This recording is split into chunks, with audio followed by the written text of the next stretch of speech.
মাই god! এই first time শাবনূরকে নিয়ে কেউ একটা নেগেটিভ মন্তব্য করেছেন। লিখেছেন শ্রাবন্তী খান বাংলাদেশের চলচ্চিত্র গ্রুপ থেকে। লিখেছেন পরীমণি এবং শাবনূর বাংলাদেশের ভীষণ জনপ্রিয় দুই নায়িকা। তারা এতই জনপ্রিয় যে সালমান শাহ হত্যা থেকে বোট ক্লাবের কাণ্ড সবকিছুতেই তাদের নাম জড়িত। দুজনেরই রয়েছে ছেলে সন্তান আছে এবং দুজনেই বর্তমানে ডিভোর্স। তবে বিয়ের দিক দিয়ে পরীমণির চেয়ে শাবনূর পিছিয়ে আছে। পরীমণি ৫টা বিয়ে করলেও শাবনূর করেছে ২টা বিয়ে, চীনা নাগরিক মাইকেল চ্যাং এবং অনিক মাহমুদ। যদিও চীনা নাগরিকের সাথে বিয়ের ঘটনা শাবনূর বরাবরই অস্বীকার করেছে। সর্বদিক বিবেচনা করে শাবনূরকে বলা হয় ৯০ দশকের পরীমণি।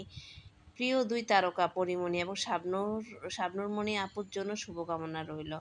বুঝলাম না, এই ফার্স্ট টাইম শাবনূরকে নিয়ে এরকম একটা মন্তব্য আসলে মেনে নেওয়া যায় না।